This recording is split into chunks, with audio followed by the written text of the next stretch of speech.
দেখুন, মহেশতলা নিয়ে বিজেপি বা বিরোধীরা যখন একের পর এক কুৎসা এবং প্ররোচনা ছড়াচ্ছে, পুলিশ কাজ করছে, তখন বজবজ থানা এলাকায় গতকাল একটা ভয়ঙ্কর চক্রান্ত ধরা পড়েছে। মোটর বাইক, টু হুইলার সব বাজেয়াপ্ত হয়েছে। ধরা পড়েছে এমন কিছু দুষ্কৃতী যারা বিস্ফোরক নিয়ে ঘুরছিল।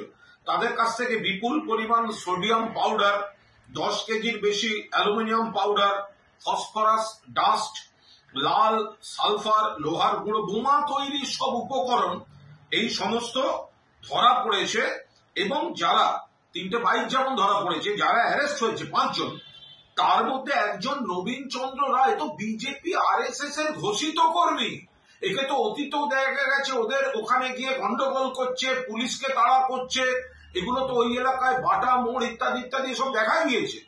অর্থাৎ যেখানে গিয়ে শুভেন্দুবাবু, সুকান্তবাবুরা গিয়ে প্ররোচনা দিয়ে হাইপ তুলে নিজেরা গিয়ে একটা গন্ডগোল ওই মহেশতলাকে কেন্দ্র করে যেগুলো প্ররোচনা দিচ্ছেন, এবার দেখা যাচ্ছে যে বিজেপির লোকেরা ওখানে বিস্ফোরক নিয়ে পুলিশ ওটা ইন্টারসেপ্ট করেছে। পুলিশ গোপন সূত্রে খবর পেয়ে ধরেছে নবীন রায় কে, সে তো বিজেপির লোকজন। ফলে এই গন্ডগোলটা বিজেপি তৈরি করে একটা ইস্যু তৈরি করতে চাইছে, ওদের মুখোশ খুলে যাচ্ছে। এবং মহেশতলা থেকে যা খবর আসছে, ওই জায়গাটা নিয়ে গন্ডগোল, সেই জায়গাটা পৃথিবীর লোককে ওরা ভুল বোঝাতে চাইছে। এলাকার মানুষ যা বলে দিচ্ছেন, ওখানে ফলওয়ালা বসতো, কয়েকজন ফলওয়ালা বসতো বাজারের সামনে।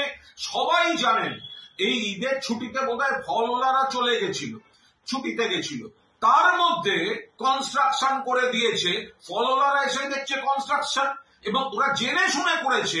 এবার বলছে তুলসী মঞ্চ কেন তুলে দেওয়ার চেষ্টা হয়েছে, রটিয়ে দিয়েছে উত্তেজিত করার জন্য। বাস্তব হচ্ছে ওখানে ফলওয়ালারা বসতো, 2-3 দিন আগে ওখানে একটা কনস্ট্রাকশন করে দিয়েছে। তারপর আবার গুন্ডা পাঠাচ্ছে ওই জায়গাটাকে আরো কি করে পরিস্থিতি ঘোরালো করা যায়। এটা হচ্ছে বিজেপির নোংরামি। এখানে পুলিশ প্রশাসন সঠিকভাবে কাজ করছে। আসুন, বিজেপির কোন প্ররোচনা, ধর্মীয় ভেদাভেদে আমরা কোনো অবস্থায় তাদের এই চক্রান্ত সফল হতে দেব না। বিজেপির মুখোশ খুলে যাচ্ছে, খুলে যাবে।